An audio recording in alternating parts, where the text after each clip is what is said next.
함께 부르실 찬송은 갈릴리 바닷가에서입니다.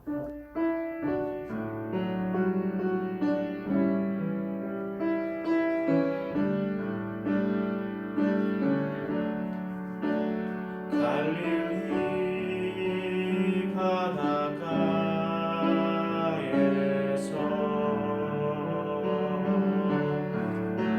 주님은 시몬에게 부르셨네.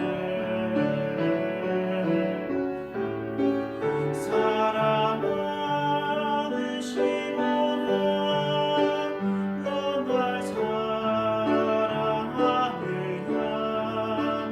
오 주님, 당신만이 아십니다.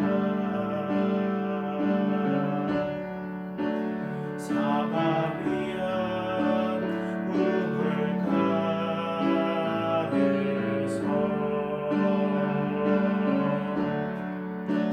주님은 여인에게 부르셨네. 사랑하는 여인아, 넌 날 사랑하느냐. 오 주님, 당신만이 아십니다.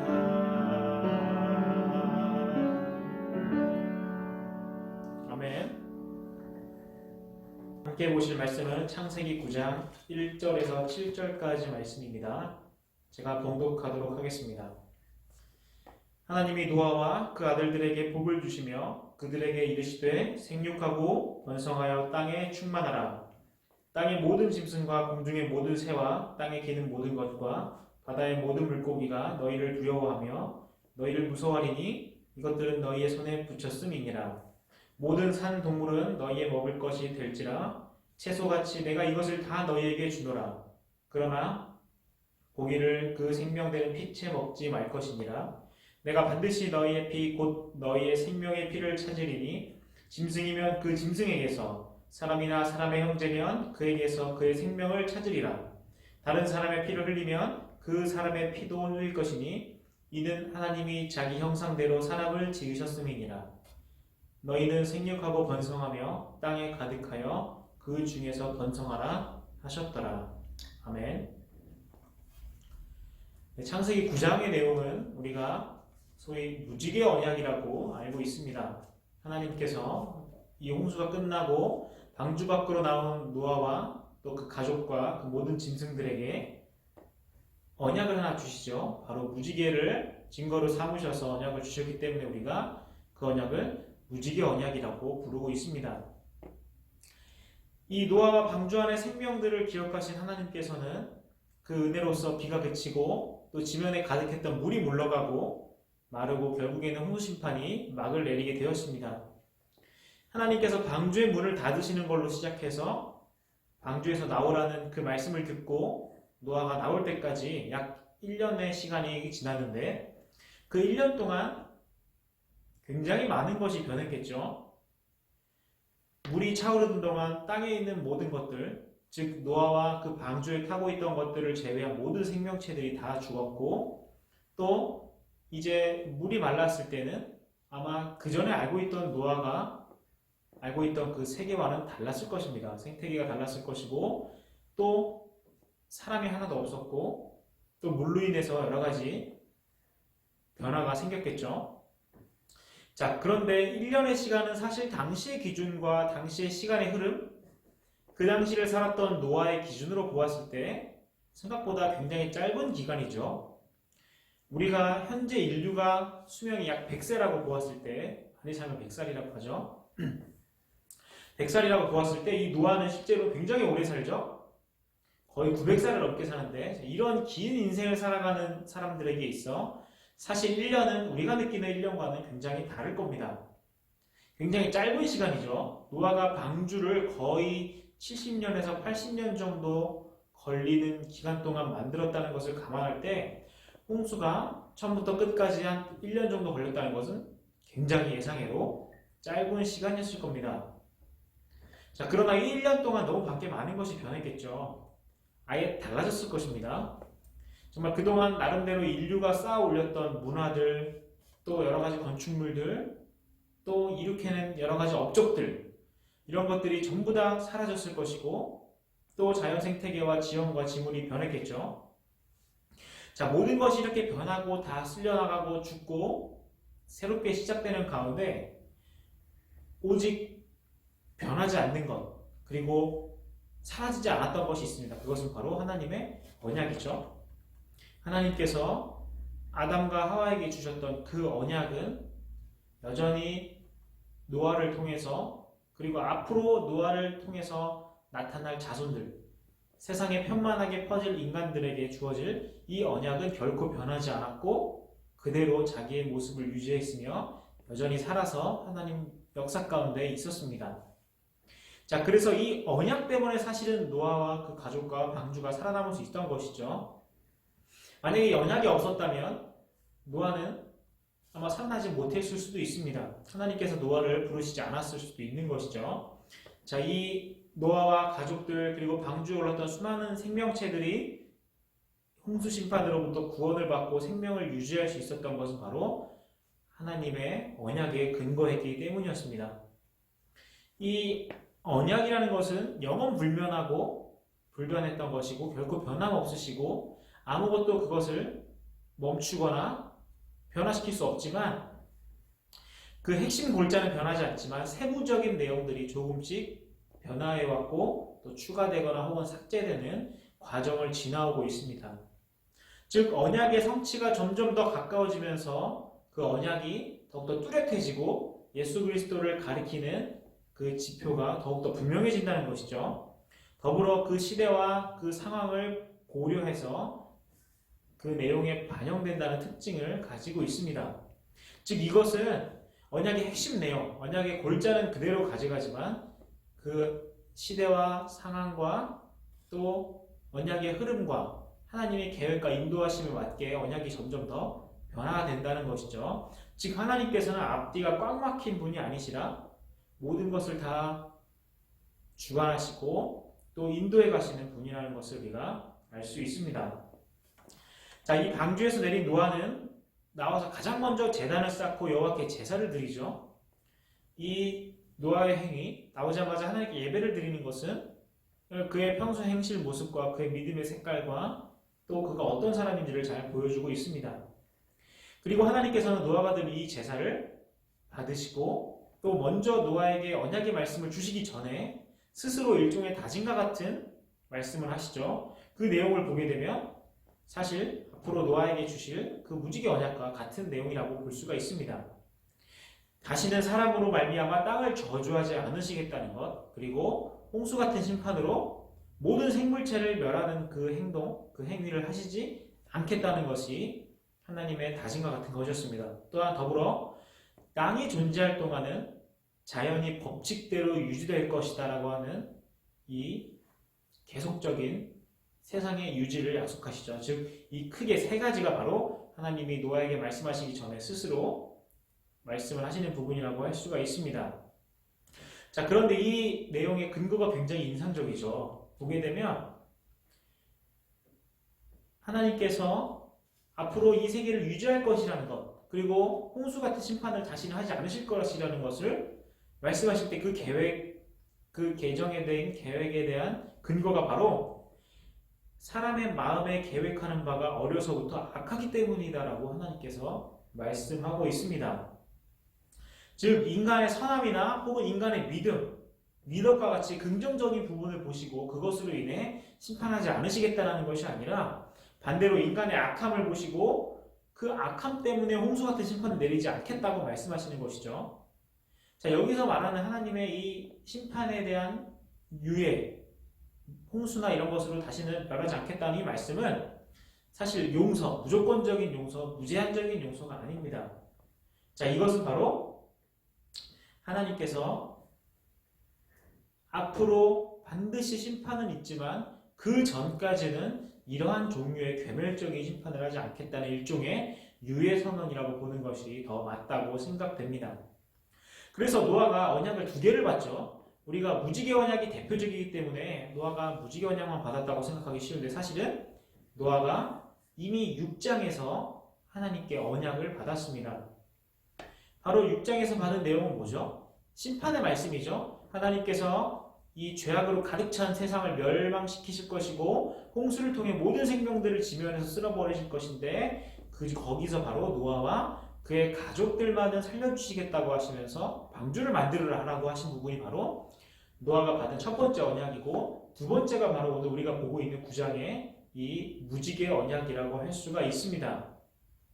즉 이것을 크게 구분해 보자면 우리가 우리 겨울 수련회에서 했던 것처럼 6장의 내용은 바로 구원과 관련된 특별 은총에 대한 언약이라고 할 수가 있습니다. 그리고 9장의 내용은 일반 은총적인 내용, 즉 어떤 구원이나 혹은 심판에 대한 것이 아니라 모든 생명체 그리고 모든 자연 만물과 모든 인간들에게 해당하는 일반적인 내용을 하나님께서 약속하시는 바로 일반 은총적인 성격을 갖고 있는 언약이라고 볼 수가 있는 것이죠. 사실은 두 개를 하나로 합쳐서 보아도 무방하지만 굳이 6장과 9장에서 구별을 하고 있는 것입니다.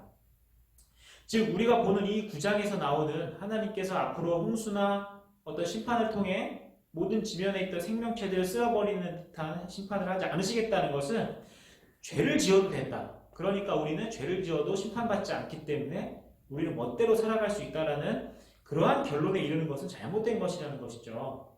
이것은 아직 시간은 많이 남아있지만 언젠가는 반드시 최후의 심판이 있을 것이며 또 그 누구도 이것을 피해갈 수 없다는 것을 전제로 한다는 것에서 전제로 하고 보아야 된다는 것입니다.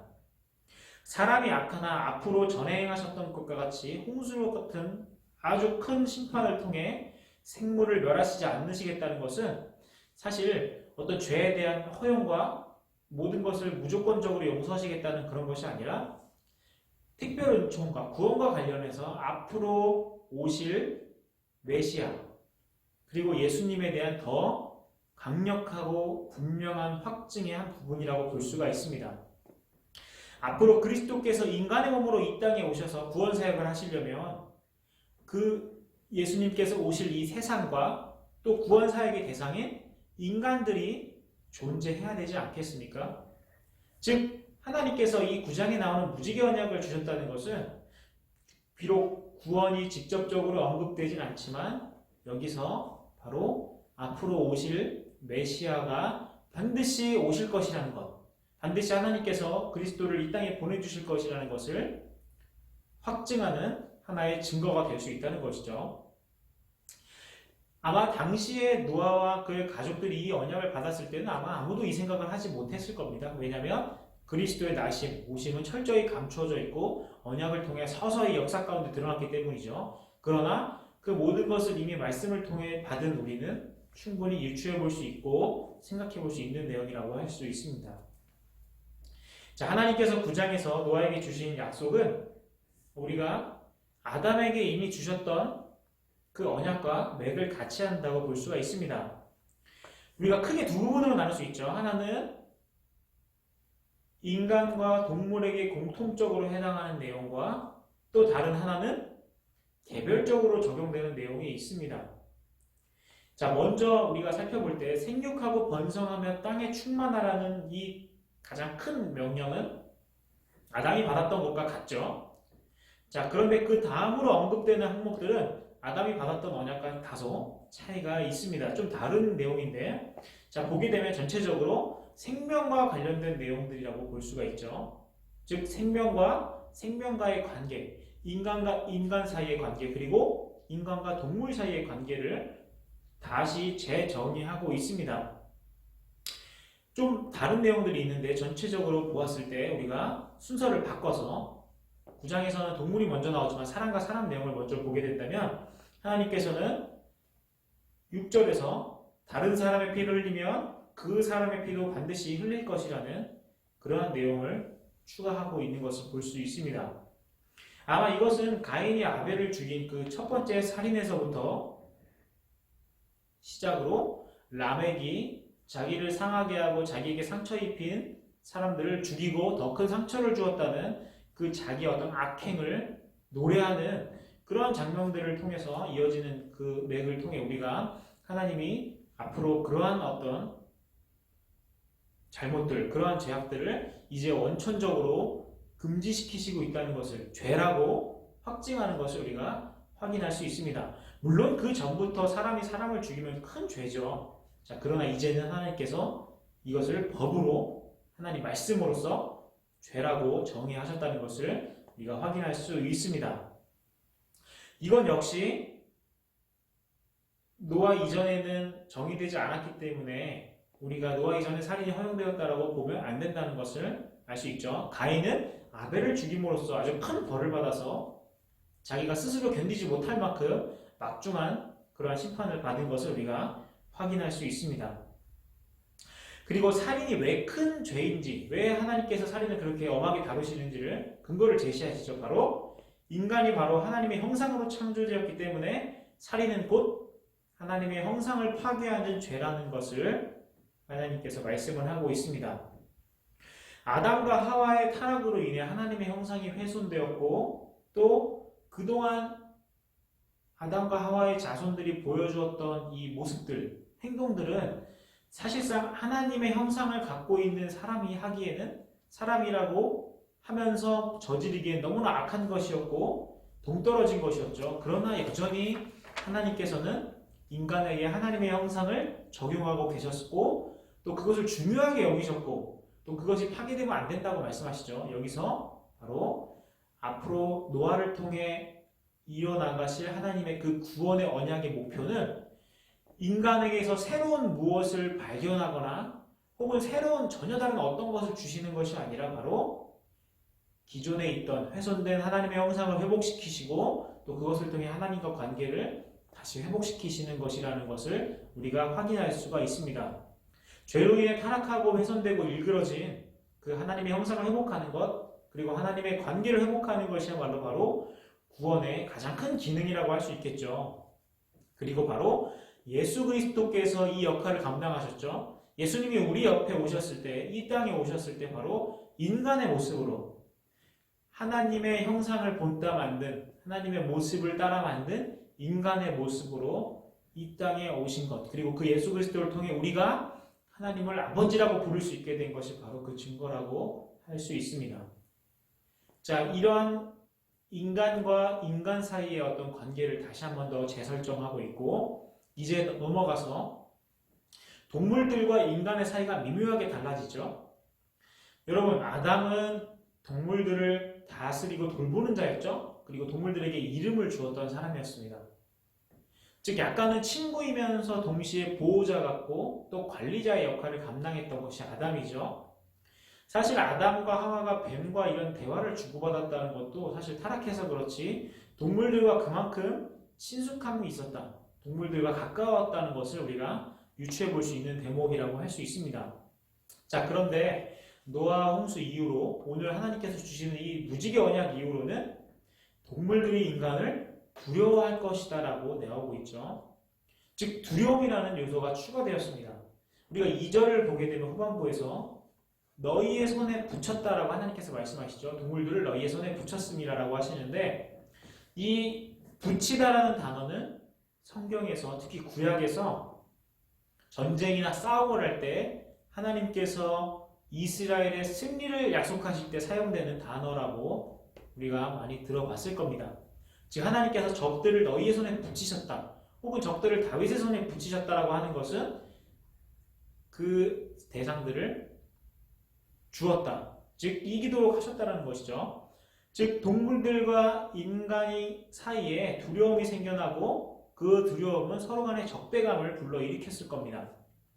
그리고 하나님께서는 그 동물들을 인간의 손에 붙이셨다고 나오고 있죠. 정말 재미있는 점은 이 두려움을 주신 이후에 나오는 말씀인데 바로 하나님께서 노아의 때에 이르러서야 사람이 동물을 잡아먹을 수 있도록 허락해 주신 것이라고 할 수 있습니다. 간단하게 말해서 고기를 먹을 수 있게 된 것이죠. 즉 이 고기를 먹을 마치 아담과 하와가 에덴 동산에서 그 모든 나무의 실과들을 먹을 것으로 식물로 허락받은 것처럼 이제 노아는 더불어 고기를 먹을 수 있게 된 것이죠. 사실 노아 전에는 고기를 먹지 않았을까요? 노아 이후에 고기가 허용되었다면 그 전에는 고기라는 어떤 음식을 결코 먹지 않았을까요? 그렇진 않겠죠? 우리가 아벨이 제사 드렸던 것을 보면 어린 양을 잡아서 제사를 드리죠. 그리고 불에 태웁니다. 즉 고기가 완성되는 순간이죠. 아마도 인류는 그전부터 계속해서 고기를 먹었겠죠. 사냥을 하든 목축을 하든 해서 고기를 얻어왔고 또 고기를 계속해서 섭취했을 겁니다. 그러나 이제는 하나님께서 그 고기를 먹도록 허락을 해주시는 것이죠. 아까 살인과 같은 맥락에서 볼 수 있습니다. 사실 우리가 보통 역사를 배우다 보면 인류사를 배우면 농사를 짓고 또 그것을 먹는 것보다 사실 수렵과 사냥과 채집이 먼저 일어났던 것이라고 많이 배우죠. 한마디로 고기를 먼저 먹었을 가능성이 높다는 것입니다. 자, 그런데 이 9장에 나타나는 하나님의 말씀을 생각해 본다면 왜 하나님께서는 노아의 때 이르러서야 고기를 먹도록 그렇게 말씀을 해주셨고 또 왜 동물들을 이제는 잡아 죽일 수 있는 일종의 허가를 내려주셨을까? 이걸 생각해 볼 필요가 있겠죠. 여러 가지 이유가 있겠지만 이제 우리가 앞으로 살펴볼 텐데 일단 그 전에 하나님께서 동물들에게 인간을 향한 두려움을 주셨다는 것, 동물들이 사람을 두려워한다는 것, 왜냐하면 붙였기 때문이다.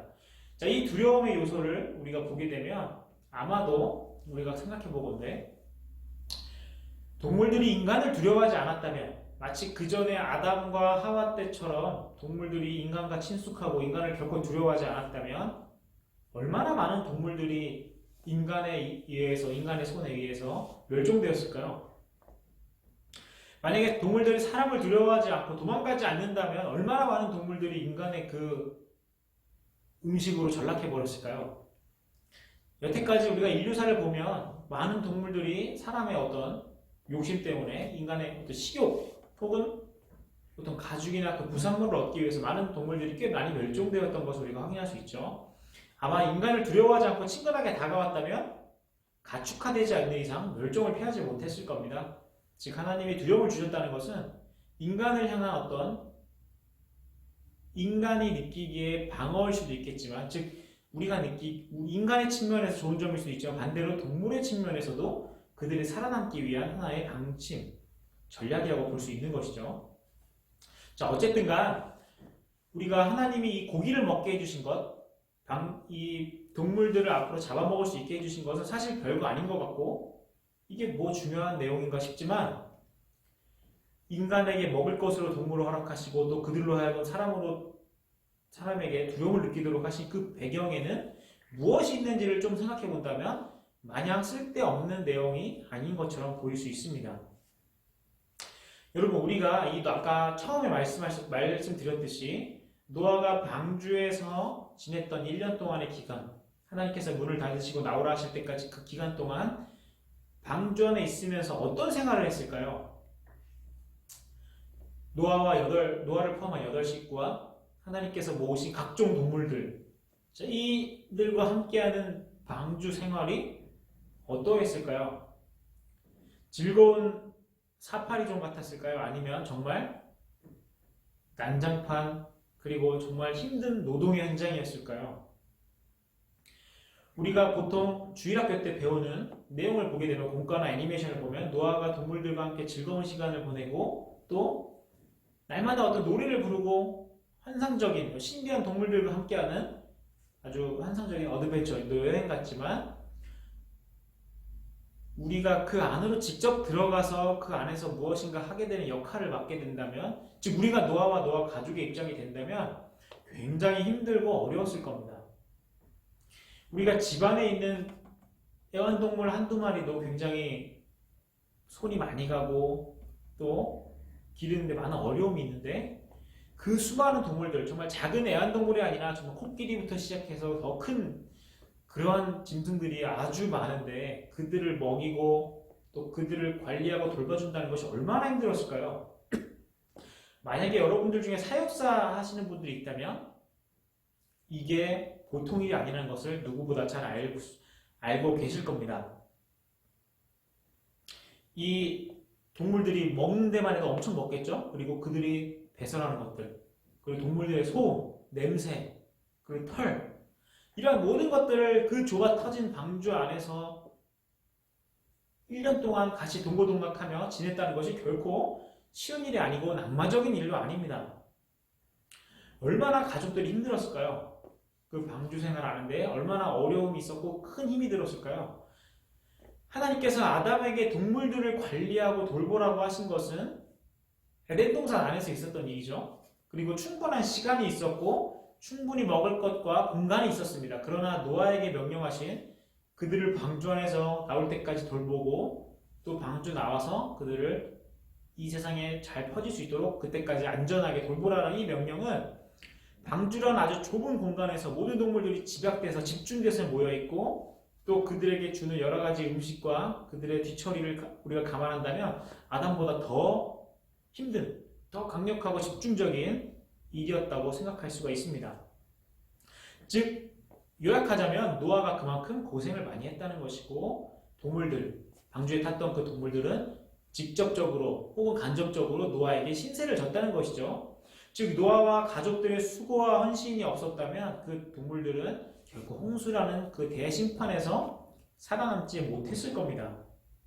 즉 노아가 방주 안에 있던 그 작은 세상을 관리하고 돌보아야 했던 자기의 역할을 잘 감당하고 또 그를 통해서 그 모든 동물들의 혜택을 보았기 때문에 이제는 하나님께서 그 동물들에게 그 대가를 치르도록 하신 것이죠. 자기들의 생명을 구원받고 이제 자기들의 그 동물들의 후손들, 자손들이 세상에 퍼지게 되는 그러한 은혜를 입은 것을 이제는 하나님께서 지불하라라고 명령하신 것이라고 생각이 됩니다. 즉 동물들이 인간에게 해줄 수 있는 게 뭐가 있겠습니까? 자기들의 노동력을 제공해 주는 것도 자기들의 생명, 고기를 주는 것이죠. 노아가 동물들의 생명을 구해줬으니 그 동물들도 자기들의 생명을 통해 노아에게, 즉 인간에게 다시 되돌려주고 갚아주어라 라는 하나님의 말씀이라고 생각이 됩니다. 즉 하나님께서 노아와 가족들의 헌신을 아시고 기억하셨기 때문에 이제 동물들에게 그 일종의 대가를 치르도록 명령하신 것이죠. 자, 그렇기 때문에 이 인간이 앞으로 고기를 먹을 수 있도록 허락된 내용은, 그리고 그것이 바로 무지개 언약에 들어가게 된 것, 포함된 것은 우리가 고기를 먹게 된 게 뭐 그렇게 특별하고 중요한 일인가를 어떻게 나타내는 것이 아니라 바로 하나님의 구원에 대한 중요한 원리, 성경이 말하고 있는 중요한 원리가 여기 포함되어 있기 때문입니다. 생명은 생명으로밖에 지불할 수 없는 것이죠. 즉 생명을 위해서는 생명이 희생이 되거나 그 생명의 희생의 대가는 바로 생명을 구원하는 것이라는 원리가 포함되어 있습니다. 이런 것을 사실 생명을 통해 생명을 지불한다. 자, 이것은 바로 대속의 개념인데 구약의 제사에도 잘 나타나 있죠. 우리가 지은, 개인이 지은 죄 혹은 어떤 대상이 지은 죄를 동물들에게 안수함으로써 죄를 전가시키고 그 동물들을 죄 지은 사람 대신에 죽임으로써 그 생명을 대신 바침으로써 하나님께서 죄를 용서해 주신다는 이 구약의 제사의 개념 안에 바로 생명은 생명으로라는 개념이 들어가 있으며 또한 나중에 예수님께서 성육신하시고 십자가에서 그 사역을 마무리하시면서 모든 인류의 죄를 대신 지시고 용서해 주신 것이 바로 이 중요한 개념이 포함되어 있다는 것입니다. 예수님께서 왜 인간의 모습으로 오셨어야만 했는가? 그건 역시 이 원리가 적용됐다는 것이죠. 여러분, 하나님이 인간의 죄를 용서하시기 위해서 굳이 삼위일체 한 분이신 성자 예수님께서, 그리스도께서 이 땅에 오실 이유가 있었겠습니까? 하나님이 무엇이 아쉬워서 혹은 하나님의 손이 얼마나 약하면 굳이 꼭 이 땅에 오셔서 그렇게 수모를 겪으시고 또 시간을 들이셔서 용서라는 그 십자가 사기라는 그 수치스러움을 감당하셨어야 했느냐는 것이죠. 그것은 바로 다른 어떤 것이 아니라 생명은 생명으로, 인간의 죄를 위해서는 인간의 모습으로 오셔서 그 모든 것을 다 속량하셔야 됐다는 것이죠. 그래서 이런 말이 있죠. 취하지 않는 것은 고치지 않는다. 즉 인간의 모습으로 오시지 않았다면 결코 인간의 구원, 즉 하나님의 공의를 만족시킬 수 없었기 때문에 인간의 모습으로 오셨어야만 했다는 것을 우리가 알고 있습니다. 이제 곧 부활절이 다가오는데 이런 내용 우리가 한번 잘 생각해 볼 필요가 있다고 생각이 됩니다. 자, 하나님께서는 생명은 생명으로 갚으라는 지불하라는 것, 그게 죄가 되었든 무엇이 되었든 간에 반드시 그 대가를 치러야 된다는 것이죠. 그래서 앞서서 사람이 사람을 죽였을 때는 그 생명으로서 피값을 찾겠다는, 피로서 그 대가를 치르겠다는 말과 사실은 일맥상통하는 부분이 있습니다. 하나님은 공의로우시며 또 공의 그 자체이기 때문에 그 공의를 만족시키기 위해서 이러한 원리가 적용된다는 것이죠. 우리가 구원은 값없이 받았기 때문에 은혜라고 하지만 이 은혜는 결코 값없이 이루어진 것이 아니라는 사실을 우리가 기억을 해야만 한다는 것입니다. 사랑하는 우리 새하늘교회 청년대학교 여러분, 하나님께서는 노아에게 언약을 주셨고 또 그 무지개로 징표를 삼으셨고 우리는 그것을 무지개 언약이라고 부릅니다. 그래서 우리가 무지개 아름다운 그 일곱 빛깔을 보았을 때는 정말 그 아름다움에 감탄하고 또 좋아하지만 사실 그 안에는 노아와 그의 가족들의 피땀 어린 헌신과 희생과 수고가 있었고 또한 아버지 하나님의 앞으로 오실 그리스도에 대한 은혜 그리고 그리스도의 핏빛이 그 안에 서려 있는 것입니다. 이러한 무지개 언약이 일반은총적인 그러한 관점에서 주어졌지만 모든 동물과 모든 인류와 모든 지구에게 하나님이 앞으로 멸망시키지 않으시고 그 계절을 유지시키시고 이어나가시겠다는 하나님의 그 내용이 있지만 사실 그것은 그리스도를 위한 것이며 특별은총 구원을 위한 하나의 하나님의 계획이었다는 것을 우리가 확인해 보았습니다. 사랑하는 우리 성도 여러분, 정말 우리가 전염병과 경제위기로 어려운 시기를 지나고 있겠지만 또 정말 힘든 시기를 지나고 있지만 고기를 먹을 때마다 그리고 무지개를 볼 때마다 혹은 무지개 약속이 떠오를 때마다 거기 계시는 하나님과 예수 그리스도의 따뜻한 그 빛을 생각하시며 마음만은 그리고 우리의 영혼만은 그 빛을 풍성하게 누리며 하나님께서 그 홍수를 끝내시고 무지개를 주셨던 것과 같이 언젠가 빠른 시일 내에 우리가 겪고 있는 이 어려움들을 끝내시고 또 우리에게 그 무지개와 같은 약속과 언약을 다시 주시며 우리 개인, 여러분들 한 명 한 명에게 약속하신 하나님의 인도하심과 그 은혜를 내려주시며 인도하시기를 주님의 이름으로 축원합니다. 아멘.